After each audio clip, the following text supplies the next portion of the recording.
తమిళనాడులో ఎమ్మెల్యేలకు కొత్త కార్లు ఇవ్వాలన్న ప్రభుత్వ నిర్ణయం ఇప్పుడు హాట్ టాపిక్ గా మారింది. 234 మంది శాసనసభ్యులకు కొత్త కారు, డ్రైవరు, సహాయకుడు ఇవ్వాలని ప్రభుత్వం నిర్ణయించింది. ఈ పథకానికి సుమారు 100 కోట్లు ఖర్చవుతుందని అంచనా. అయితే ఇక్కడే అసలు ప్రశ్న మొదలైంది. తమిళనాడులో గెలిచిన అభ్యర్థుల్లో 83% మంది కోటీశ్వరులే.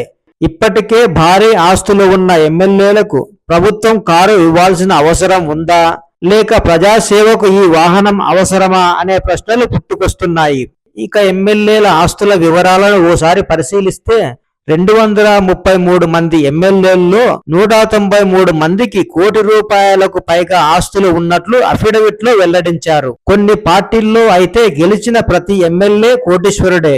డిఎంకేలో 97% మంది ఎమ్మెల్యేలు కోటీశ్వరులే. ఏఐఏడిఎంకేలో ఆ సంఖ్య 94%గా ఉంది.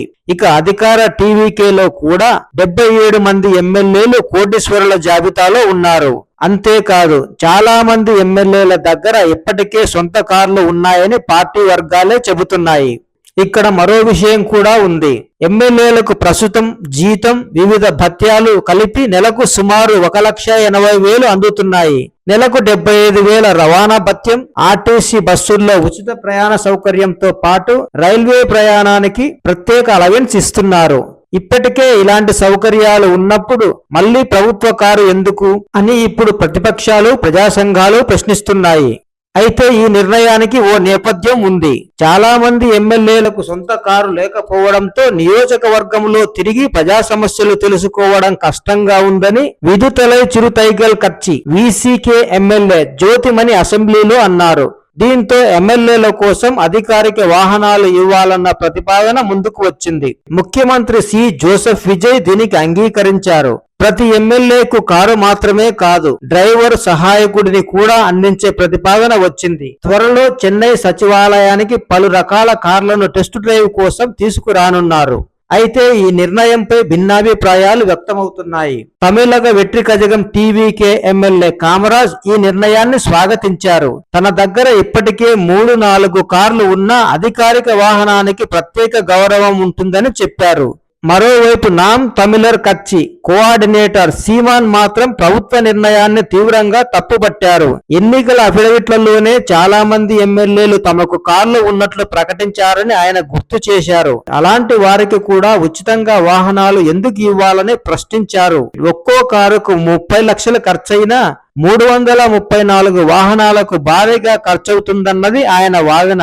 పైగా వాటికి ఇంధనం, నిర్వహణ ఖర్చులు అదనం. ఇలాంటి సమయంలో ప్రజాధనాన్ని కార్ల కోసం ఖర్చు చేయడం సరికాదని సీమాన్ అభిప్రాయపడ్డారు. ఇక అమ్మ మక్కల్ మున్నెట్ర కజగం ఏఎంఎంకే నాయకుడు టీవీకే దినకరన్ కూడా ఇదే ప్రశ్న వేశారు. అవసరం ఉన్న ఎమ్మెల్యేలకు పార్టీ నిధులతో కార్లు ఇవ్వాలని సూచించారు. ప్రభుత్వ ఖజానాపై భారం వేయొద్దని సీఎంను కోరారు. ద్రవిడ మున్నెట్ర కజగం నాయకురాలు ప్రేమలత విజయకాంత్, అరప్పూరి ఇయక్కం ప్రతినిధి జయరాం వెంకటేశన్ కూడా ఈ నిర్ణయంపై అభ్యంతరం వ్యక్తం చేశారు. చాలా మంది ఎమ్మెల్యేల దగ్గర ఇప్పటికే ఖరీదైన కార్లు ఉన్నాయని ఆమె అన్నారు. కారు లేని వారికి మాత్రమే ఈ సౌకర్యం ఇవ్వాలని సూచించారు. జర్నలిస్ట్ సంజీవ్ సదాగోపన్ ఒక విషయాన్ని ఈ సందర్భంగా గుర్తు చేశారు. కొత్తగా ఎన్నికైన ఎమ్మెల్యేల్లో చాలా మంది తొలిసారి అసెంబ్లీకి వచ్చారు. వారిలో కొందరికి నియోజకవర్గాల్లో విస్తృతంగా తిరగాల్సిన అవసరం ఉంటుంది. అందుకే ప్రజా పనుల కోసం అధికారిక వాహనం ఒక సాధనంగా ఉపయోగపడుతుందని ఆయన అభిప్రాయపడ్డారు. రుణమాఫీ, పంటల నిల్వ సౌకర్యాల కోసం రైతులు ఇబ్బంది పడుతున్న సమయంలో ఎమ్మెల్యేలకు కోట్ల రూపాయలు ఖర్చు చేయడం ఎందుకని మరికొందరు ప్రశ్నిస్తున్నారు. ప్రభుత్వానికి ఇక్కడే అసలు పరీక్ష ఎదురవుతుంది. ఒకవైపు ఎమ్మెల్యేలకు మెరుగైన ప్రజాసేవ కోసం వాహనం అవసరమని ప్రభుత్వం చెబుతోంది. మరోవైపు ప్రజాధనం వృధా అవుతుందన్న విమర్శలు వ్యక్తమవుతున్నాయి. అయితే ఇప్పుడు అందరి దృష్టి ఒక విషయం పైనే ఉంది. మొత్తం 234 మంది ఎమ్మెల్యేలకు కార్లు ఇస్తారా, లేక నిజంగా అవసరం ఉన్న వారికే ఇస్తారా అన్నది మరికొద్ది రోజుల్లో తేలిపోతుంది.